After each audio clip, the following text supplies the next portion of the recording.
오늘 말씀은 같이 룻기 말씀에서 같이 나누겠습니다. 닫힌 문을 여는 길 누구를 따를 것인가. 삶의 자리 속에서 우리가 걸어가는 길들을 주님이 알고 계십니다. 여러분, 주님 계신 자리에 마음껏 나아갈 수 있는 은혜가 있기를 주의 이름으로 축원합니다. 여러분 어떻습니까? 하나님이 기뻐하시고 하나님 좋아하시면 그 자리에 내가 막 달려나가는 것 같으세요? 아니면 좀 머뭇거리는 것 같으세요? 내가 믿는 그 하나님께 내 삶이, 내 영혼이 마음껏 나아가는 것 같으세요? 아니면 고민과 생각과 주저함이 많은 것 같으세요? 이번 주간에 우리 중고등부 아이들 수련회가 있었는데 지인 장로님이 원주에 계셔서 우리 교회가 아닌데, 본인 교회가 아닌데도 아이들 밥을 사준다고 해서 중간에 제가 연결자가 되어서 집회도 참여하고 그 다음 날 또 식사도 대접받고 했습니다. 근데 그 집회에 목사님 말씀을 전하시는데 그러시는 거예요. 주제가 야곱인데 야곱에 대해 설명할 수 있는 아이들 누구가 있으면 나와봐, 이렇게 그 학생 집회에 초청을 하는데 저는 제 생각에 중고등부 아이들이 누가 나가겠나 했는데 5초 줄 테니까 나와 그랬더니 오 하는데 막 뛰어나오는 거예요. 5명 선착순을 했는데 애들이 탁 튀어나오는데 두 번째로 뛰어나간 아이가 저희 집 딸 이수입니다. 중고등부 수련회에 엄마 아빠 따라 갔다가 초등학생이 제가 왜 나가지 이러는 상황이었습니다. 근데 그 내용은 야곱에 대해서 설명을 보라는 거예요, 아이들한테. 그랬더니 아이들이 야곱에 대해서 막 이렇게 설명을 하더라고요. 근데 저희 딸이 뛰어나간 이유가 있습니다. 왜 그러냐면 여기에서 원주까지 가는 동안에 차에서 저희 가정이 차에 이렇게 타면 가지는 문화 가운데 하나가 게임을 좀 합니다. 뭐 진실 게임도 하고 뭐 그런 거 있잖아요. 진짜 엄마가 첫사랑이었냐 뭐 이런 진실 게임 진짜 재미있습니다. 그 다음에 뭐 5곡의 퀴즈 뭐 이런 거. 그리고 저희 가정의 아이들이 좋아하는 게 성경 퀴즈입니다. 저는 이런 생각하면 놀라워요. 근데 재밌어해요. 특히 제가 운전하는데 꼭 아빠가 내야 된다는 거예요. 근데 오늘 그날 그 원주로 가면서 제가 성경 퀴즈를 냈는데 누구에 대해서 냈을까요? 야곱에 대해서 낸 거예요. 그런데 그날 집회에 갔는데 목사님이 야곱에 대해서 설명해 볼 사람 그랬더니 애가 앉았다가 총알같이 튀어나가더라고요. 그 덕에 치킨 한 마리 선물로 받았습니다. 할렐루야. 제가 그 아이가 걸어 나가는 모습을 보면서 자기가 아니까 자신감 있으니까 나가는 거죠. 여러분, 우리가 하나님께 그렇게 나갈까요? 우리가 하나님 알고 있나요? 우리가 하나님 믿고 있나요? 할 때 그냥 가만히 앉아있는 우리의 모습일까요? 아니면 하나님, 제가 하나님 알아요. 제가 하나님, 당연하죠. 하나님 무슨 말씀이 있어요? 저 당연히 하나님께 뛰쳐나가죠. 그런 마음일까요? 우리의 모습은 어떨까요? 좀 생각해보는 마음이 들었습니다. 사실 룻의 가정은 지금 되게 어렵습니다. 자신의 남편도 죽고 또 동서인 오르바의 남편도 죽고 말론과 기론입니다. 그리고 시어머니 나오미도 그의 남편 시아버지죠 엘리멜렉을 잃어서 이 집안의 모든 남자들이 다 죽었어요. 남자만 죽은 게 아니라 재산을 다 잃어버렸습니다. 결국 살 수 없었던 시어머니 나오미는 결단하게 되었어요. 야, 이렇게 죽느니 우리 각자 찢어지자. 그래서 너희는 어차피 이방 여인 모압에서 왔으니까 너희 땅으로 돌아가라. 나는 나의 땅으로 돌아가리라. 이때 흥미로운 게 있습니다. 여러분, 우리가 하나님을 믿는다고 하는데 하나님 안 보이잖아요. 근데 구약을 읽다 보면 우리가 믿는 신과 동급으로 나오는 게 무엇이냐면 백성입니다. 그래서 나오미는 그런 세계관 속에서 이 며느리들에게 너의 신들, 너의 백성에게로 돌아가라고 말합니다. 나는 나의 신, 나의 백성에게로 돌아가리라. 하나님이 보이지 않지만 구약을 통하여 하나님의 사람들이 있음을 알게 되어집니다. 하나님을 사랑하는 자는 사람을 사랑하게 되어져 있습니다. 사람을 사랑하는 자는 하나님을 사랑하기 때문입니다. 그 계명의 이유가 똑같이 신에 대한 개념으로 자연스럽게 장착되어져 있는 것입니다. 나오미는 너희의 신에게로 돌아가라 했더니 오르반은 처음에는 어떻게 그럴 수 있나요 했다가 결국은 돌아가게 되어져요. 자기의 신에게로 가게 되어지는 겁니다. 그런데 또 다른 며느리인 룻은 돌아가지 않는 거예요. 룻은 오히려 시어머니인 나오미를 쫓아갑니다. 그 모습을 오늘 말씀에 이렇게 표현해 주고 있습니다. 룻이 이르되 내가 어머니를 떠나며 어머니를 따르지 말고 돌아가라 강권하지 마옵소서. 즉 나한테 강요하지 마세요. 어머니께서 가시는 곳에 나도 가고 어머니께서 머무시는 곳에 나도 머물겠나이다. 어머니의 백성이 나의 백성이 되고 어머니의 하나님이 나의 하나님이 되시리이다. 아멘. 지금 하나님은 우리에게 룻에 대한 모습을 구체적으로 보여주고 있는 거예요. 즉 우리가 하나님을 믿는다고 했을 때, 내가 나의 하나님께로 나아간다고 했을 때의 모습을 정말 마치 이 슬로우 비디오처럼 모습을 하나씩 보여주시는 것이 이 말씀이에요. 하나님 앞에 나아가 믿는 모습을 먼저 이 룻은 뭐라고 말하냐면, 어머니가 계시는 곳에 나도 있고 어머니가 머무시는 곳에 나도 머물겠나이다. 같은 공간에 있기를 원합니다라는 것입니다. 믿음의 첫 번째는 바로 하나님을 받아들일 때에 하나님과 같이, 하나님의 백성들과 같은 공간에 머물기 시작합니다. 여러분, 하나님과 하나님의 백성이 동급이라는 생각을 하면 하나님의 백성과 같이 있는 것은 그 하나님과 같이 머물겠다라는 거예요. 여러분, 다른 거 없어도 돼요. 그가 내 안에, 내가 그 안에 머물면 되는 겁니다. 주님 안에 머문다는 게 뭡니까? 주의 말씀을 듣는 게 머무는 거예요. 지금 우리가 머물고 있는 겁니다. 믿음이 있느냐 없느냐 이런 거 물어보실 필요가 없어요. 그냥 주의 말씀을 듣고 있는 자리에 있으면 내가 머물고 있는 겁니다. 어머니와 같이 머물겠습니다. 그리고 나서 뭐라고 말하냐면 어머니의 백성이 나의 백성이 되어지고 이제는 머무는 자리에서 공동체로 나아가는 거예요. 언약적 하나됨을 가지고 어머니의 백성이 나의 백성이 되고 하나님과 백성이 하나가 되어져서 언약의 공동체가 되어진 것처럼 나도 그와 같은 공동체, 교회에 소속되어져서 걸어가는 걸음을 걷게 되어지는 거죠. 그래서 믿는 자는 교회를 다니는 겁니다. 그 안에는 이와 같은 함께 머무는 공동체 속에 있음을 룻은 고백하는 거예요. 그 마지막 자리가 무엇이냐면 그 하나님 앞에 나는 이렇게 고백하는, 어머니의 하나님이 나의 하나님이 되고 하나님에 대한 신앙의 고백을 하는 거예요. 처음에는요 듣습니다. 같이 머물러요. 그러다 교회를 다닙니다. 그러다가 어느 순간 그 하나님이 내 입을 통해 나오기 시작해요. 여러 가지 표현일 수 있지만 그 하나님이 나를 통하여서 고백되어지는, 어머니의 하나님이 나의 하나님 되어지는, 그게 나를 통해서 하나님에 대한 이름이 나오기 시작해요. 여러분, 이게 믿음의 여정입니다. 이 세 가지가 우리를 믿음으로 이끄는 거예요. 그렇게 되어지면 이 사람한테는 믿음이 실제가 되어집니다.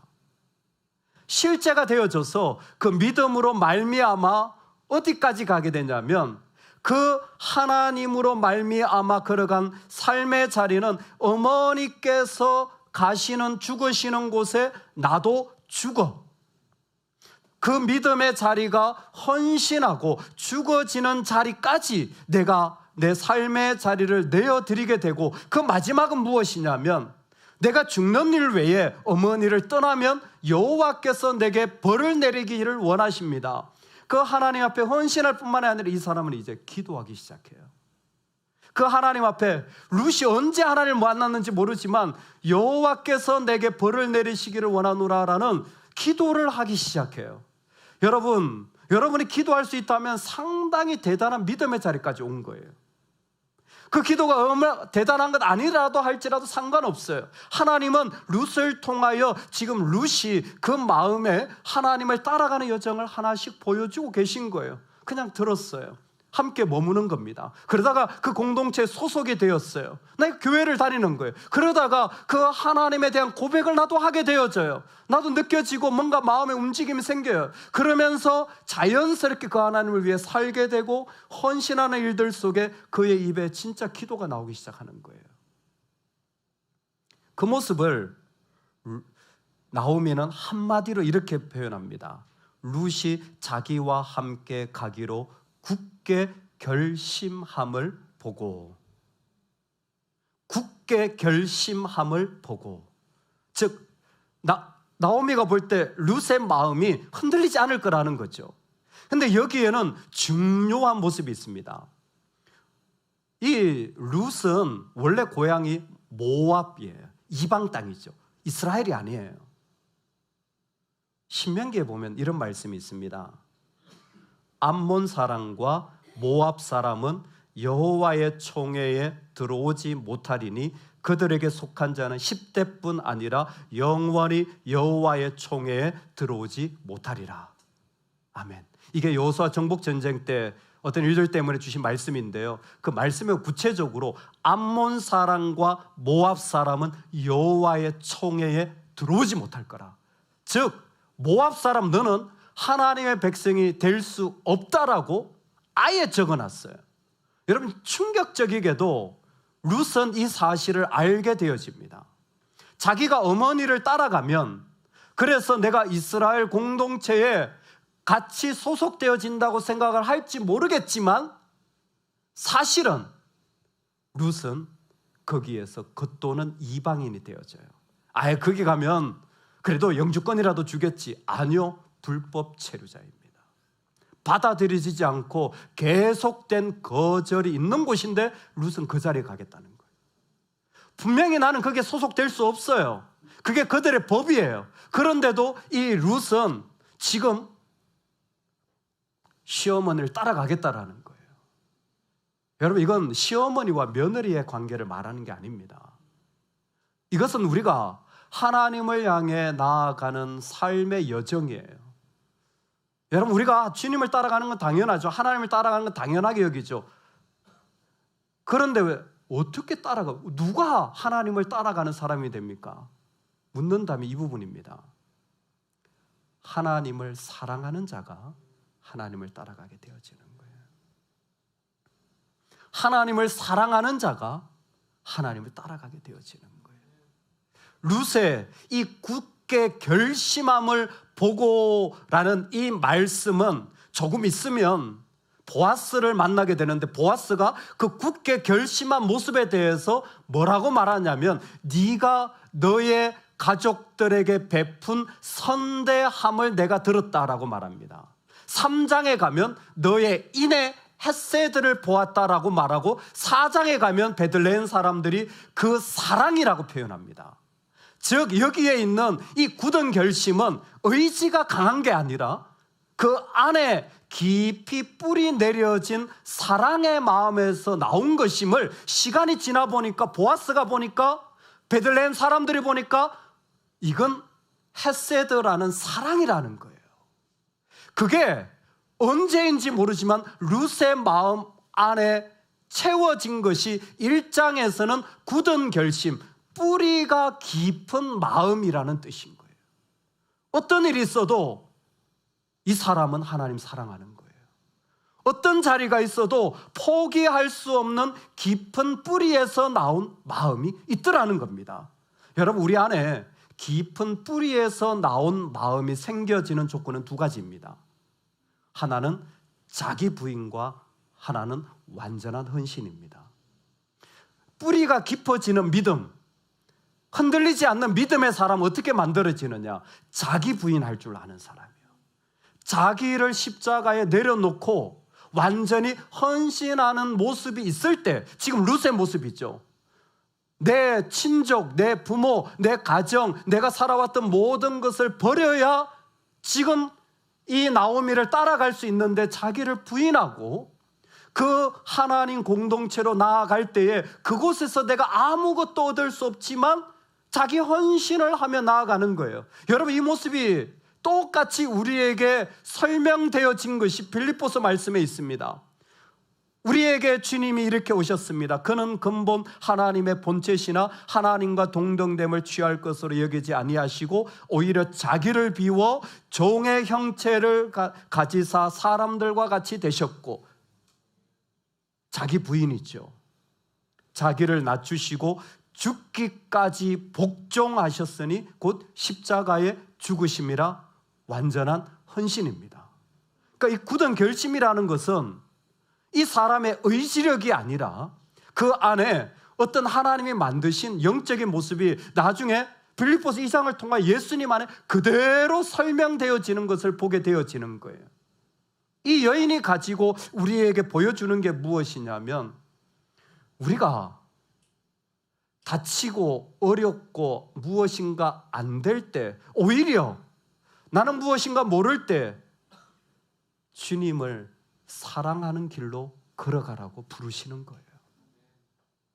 여러분, 우리 삶에 그 나로서는 할 수 없는 그 자리가 있다면 그 자리는 하나님을 사랑하는 길로 이어질 수 있기를 주의 이름으로 축원합니다.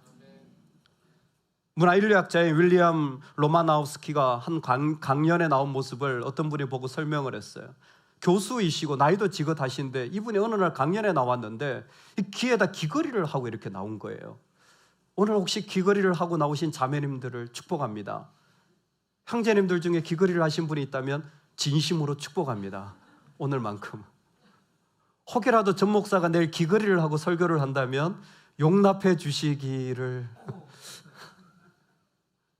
아니, 양복을 입었는데 귀걸이를 하고 나온 거예요. 이해가 안 되는 장면인데 그분이 자연스럽게 그게 설명하는 거예요. 제가 출애굽기 읽었습니다. 출애굽기에 나오는 내용 때문에 제가 귀걸이를 했다는 거예요.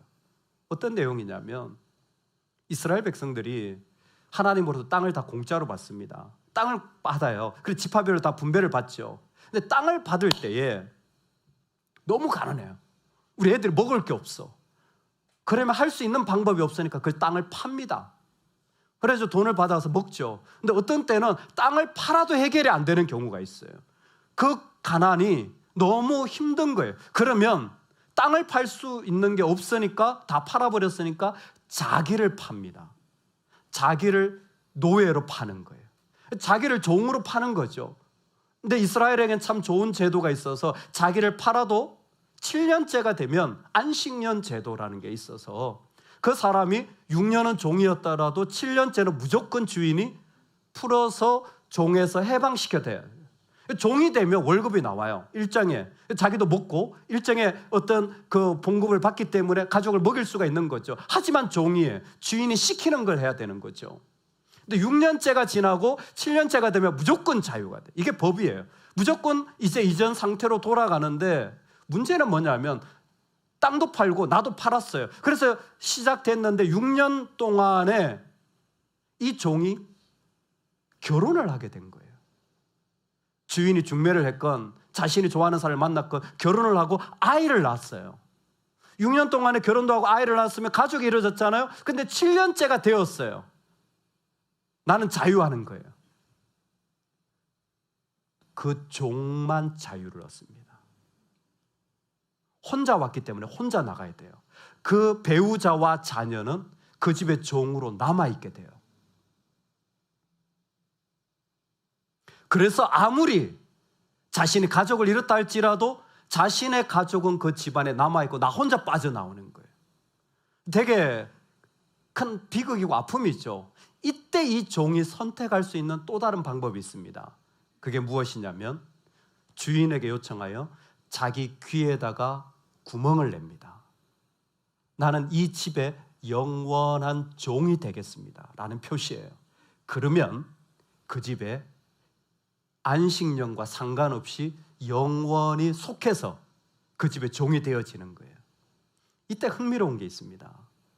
이 사람이 그 집의 종이 되는 것은 자기가 종이 되고 싶어서일까요? 아니면 자기 가족과 자녀를 위해 기꺼이 그렇게 하는 것일까요? 두 번째입니다. 이때 나온 말이 자유를 포기할 수 있는 사랑이 당신에게 있습니까? 내가 자유롭게 살 수 있는데 이 종은 그 자유를 기꺼이 포기하는 거예요. 왜? 내 배우자와 내 자녀를 위해. 이게 우리 하나님과의 관계 속에 설명되어지는 도전인 거예요. 과연 당신은 당신이 누릴 수 있는 선택, 옵션, 마음, 얼마든지 할 수 있는 그 자유를 버리고 하나님을 사랑하는 귀를 뚫으실 수 있습니까? 자기 부인과 완전한 순종의 사람이 그 길을 걸어가는 거예요. 그리고 지금 룻이 그 자리에 우리를 초청하는 것입니다. 룻의 참 난감하고 어려웠던 상황 속에 하나님을 사랑하는 굳은 결심의 마음은 시간이 가면서 놀랍게 역사 속에 이루어져서 하나님 마음에 합한 자라는 설명과 연결되어집니다. 누굴까요? 다윗입니다. 룻에게서 다윗이 나와요. 혈통적인 게 아니라 그 굳은 마음이 하나님 마음에 합한 마음으로, 하나님 마음에 합한 그 마음이 시간이 지나면서 이어집니다. 온 세상을 구원하려 자기 목숨을 드리는 마음, 예수 그리스도의 마음입니다. 룻을 통하여 다윗이 나오고 다윗의 족보를 통하여 예수 그리스도가 이 땅에 오시게 되어질 때, 여러분, 내 자유를 기꺼이 포기하더라도 더 사랑하게 되어지는 하나님을 사랑하는 길로 걸어가실 수 있기를 소망합니다. 하나님 사랑하기 때문에 예배하고, 하나님 사랑하기 때문에 내가 헌신하며 나아가는 그 삶을 하나님 지금 초대하고 계신 것이죠. 두 번째는 이 모압 땅에서 그들의 무대가 베들레헴으로 옮겨지게 되어집니다. 우리가 과연 하나님 앞에 나의 신에게 얼마나 나아가느냐 물을 때 하나님을 사랑하며 나아가게 되어 있어요. 뛰쳐나갑니다. 하나님을 사랑하면 내 어떤 자유라도 포기하고 달려나가게 되어 있는 거예요. 여러분, 우리 그렇게 주님 사랑할 수 있기를 소망합니다. 동시에 이제 베들레헴으로 가게 되었죠. 베들레헴은 떡집이라는 풍요의 땅입니다. 19절이 그렇게 시작합니다. 이에 그 두 사람이 베들레헴까지 갔더라. 베들레헴에 이르를 때에, 공교롭게도 22절 마지막에 또다시 한번 베들레헴이 등장하는데, 추수할 때에 베들레헴에 이르렀더라.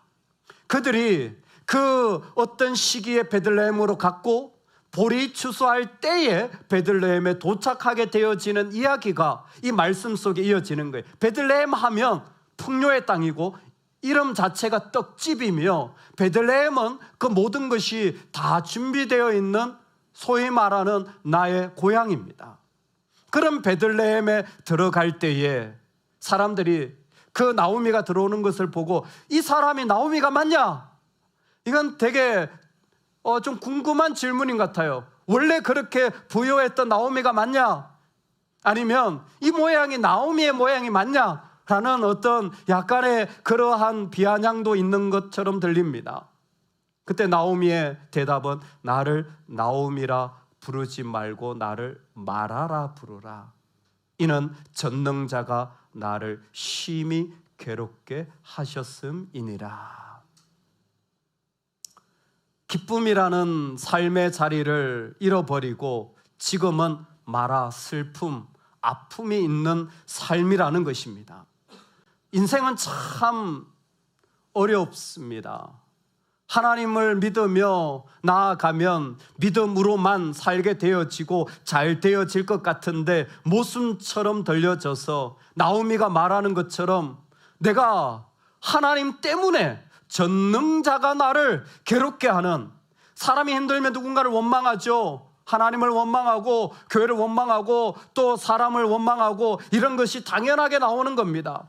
그렇게 말하는 삶의 자리를 돌아보니까 정말 깔끔하지 않아요. 냄새가 납니다. 넘어지고 먼지가 납니다. 모순이에요. 어떻게 하나님 계신데 이런 일이 일어나는가? 이런 곳에 어떻게 내가 하나님 백성으로 살 수 있는가? 좀 나이스하고 정결하게 삶이 이어지면 좋은데 우리 모두의 삶이 그렇지 않은 모순의 자리에 서 있을 때가 있습니다. 여러분 꼭 배우시기 바랍니다. 내가 이해가 안 되고 납득이 안 되는 그 자리에 서 있다면 꼭 이렇게 고백하시기 바랍니다. 한번 따라 보겠습니다. 하나님이 인도하시는구나. 여러분 앞으로 보이지 않고 이해되지 않는 자리에 서게 된다면 하나님이 인도하실 것을 꼭 믿으시기 바랍니다. 그 자리는 하나님이 인도하시는 자리예요. 나오면 이해가 안 돼요. 왜 나한테 이런 일이 생기지? 왜 나한테 이런 괴로움이 생기지? 재산, 남편, 아들들, 그리고 떠나버린 며느리, 도대체 무엇 하나 어떻게 설명해야 될지 모르는 수많은 일들이 생기는 그 자리, 나는 어떻게 말해야 되지? 하나님은 우리에게 그 자리야말로, 그 모순된 자리야말로 하나님을 생각하도록 부르시는 자리라는 거예요. 그래서 21절에 내가 풍족하게 나갔더니 여호와께서 내게 비어 돌아오게 하셨느니라. 텅 비게 되었다라는 거예요. 내가 서 있는 자리는 그래서 모호하고 어려웠던 그 자리에 텅 비게 되었다는 거예요. 다 비어지게 되었다라는 거예요. 아무것도 없어진 텅 빈 자리에 내가 서게 되었다라는 거예요. 풍족했던 그 삶의 자리는 아무것도 없고 그 비어진 자리를 내가 느끼는 거예요. 이게 룻기입니다. 룻기는 1장이 텅 빔이에요. 전체가 다 잃어버리고 없어지는 장이에요. 근데 여러분 아세요? 4장이 되면 채움입니다. 하나님 채워주시는 거예요. 그러니까 텅 빔을 보면서 깨달으라는 거예요. 뭐를? 하나님이 채워주실 것을 바라보라는 거예요. 텅 빔은 하나님께서 은혜의 씨앗을 심으실 공간입니다. 내 인생에 아무것도 없고 계획에 안 서고 어떻게 걸어가야 될지 모르십니까? 하나님이 심으실 자리예요. 하나님이 심으셔서 하나님이 이루어 완성시켜 나가실 자리예요. 이스라엘 백성이 애굽에서 종살이를 합니다. 그들은 재산 자체가 없어요. 아무것도 없습니다. 그것도 몇 년 동안 400년 동안 종살이를 해요. 400년 동안 종살이를 했으니 교육도 없고 시스템도 없고 집도 없고 재산은 당연히 없고 완전히 아무것도 없는 그들에게 그들을 그곳에서 끄집어내실 때 하나님의 약속이 무엇이냐면 내가 너희로 빈손으로 나가지 않게 하리라. 빈손으로 나가지 않게 하리라. 그래서 출애굽할 때 마지막에 막 6월절 재앙이 임할 때요, 그들이 애굽에서 그들이 가지고 있는 재물을 막 가지고 나가는 이상한 일들이 일어나요. 왜? 하나님이 그 텅 빈 아무것도 수백 년을 우리 집안에 소망이 없었어요? 괜찮아요. 하나님이 빈손으로 나가지 않게 하리라. 그 텅 빈 공간을 주님이 채우시는 것입니다. 광야에서 헛되이 내 이름을 부르지 마라. 하나님이 채우신다는 거예요. 비어있느냐? 하나님이 그 가운데 채워서 불러주실 것을 분명하게 표현하는 말씀이에요. 여러분 오늘 우리 안에 두 번째로 텅 빈 공간이 있어요. 여러분 이때는요 하나님 따라가기 좋은 시간이에요. 이때는 하나님이 심으실 거예요. 하나님이 그 자리를 분명히 간섭하셔서 그 가운데 새롭게 하실 거예요. 전능자가 엘샤다이 능력의 하나님께서 그 가운데 텅 비어졌지만 전능자로 말미암아 일어날 일들을 하나님은 그 가운데 시작하시고 채워가시는 거예요. 나오미는 말할 수밖에 없습니다. 내가 빈손으로 돌아오게 하셨느니라. 하나님께로 돌아오게 하셨다. 아무것도 없지만 하나님이 계시는 자리는 있어요. 그게 믿음의 복입니다. 이 말씀의 아름다움은 계속 이어집니다. 아무것도 없는 빈손으로 아버지 앞에 나아가는 것이죠. 거리가 먼데 아버지가 그를 보고 측은히 여겨 달려가 목을 안고 입을 맞추니, 탕자를 향하여 아버지가 하시는 표현입니다. 거리가 먼데 아버지가 그를 보고 측은히 여겨 달려가 목을 안고 입을 맞추는 거예요. 여러분, 이 둘째 아들이 아버지의 재산을 가지고 가서 이미 다 받아서 다 탕진해버리고 빈손이 되어졌어요. 빈손이 되어지니까 생각나는 게 아버지 집에 돌아가야 하리라. 슈브, 그동안 계속 룻기에서 호세아서에서 말했던 나에게로 돌아오라는 그 메시지가 빈손일 때 이루어지는 거예요. 아버지에게로 돌아가리라. 그런데 그 아들을 아버지가 보고 있습니다. 거리가 먼데 여기서 서서 보니까 아들이 저기에서 오고 있어요. 야, 네가 오고 있구나. 사실은 거리가 먼데라는 것은 지금 보고 있는 것을 뛰어넘는 장면이에요. 처음 이 아들이 아버지의 재산을 가지고 어디로 가냐면 먼 나라로 갑니다. 먼 나라로 가요. 거리가 먼 데는 그 먼 나라까지 말하는 거예요. 아들이 처음 아버지 재산을 가지고 저 먼 나라에서 자기 마음대로 흥청망청 다 쓰고 있는 그때에, 자기 인생을 스스로 파멸시키는 그때에 하나님은 계속 보고 계셨던 거예요. 하나님 계속 은혜를 베풀고 계시는 거예요. 하나님 계속 그 가운데 자비를 베푸시는 거예요. 아직 돌아오지 않았지만 여전히 하나님은 그 먼 데를 보고 자기의 사랑을 쏟아붓는 거예요. 여러분, 그래서 이상하게 나는 망하고 나는 무너지고 나는 아픈데 하나님 생각이 나는 거예요. 신기하게 난 너무 고통스러운데 하나님 생각이 나는 거예요. 왜? 하나님의 자비를, 하나님의 은혜를 그 가운데 계속 붓고 있거든요. 나는 마음이 너무 복잡해 죽겠는데 기도해볼까? 예배 가볼까? 하나님 계시나? 문득 이런 생각이 드는 거예요. 이유 없이. 왜 하나님의 생각이 나는 겁니까? 하나님이 보고 계시기 때문에. 하나님 그 자리에 은혜를 베푸시고 계시기 때문에. 거리가 먼데 얘 눈에도 보여요. 하지만 하나님은 이미 떠나버린 아들의 삶의 자리까지 계속 보고 계셨던 거예요. 여러분, 우리 하나님 보고 돌아오게 하실 줄로 믿습니다. 우리가 이 믿음을 가져야 돼요. 우리 가정에 이 믿음을 보고 가지고 볼 수 있기를 소망합니다. 내 자녀에게, 우리 가정에 아직 안 보여요. 그러나 우리 하나님 은혜를 베풀고 계십니다. 텅 비어 있는 그 자리, 빈손인 그 자리 하나님 보고 계세요. 하나님 그 자리 은혜를 베푸세요. 자비를 베푸세요. 그래서 그 사람이 돌아오게 하시는 것이었습니다. 살아가는 삶의 자리가 쉽지 않지만 하나님 우리를 그 자리로 부르시는 거예요. 시어도 루즈벨트의 경기장의 사나이라는 표현을 자주 생각하게 됩니다. 1910년에 루즈벨트가 소르본 대학에서 말한 거예요.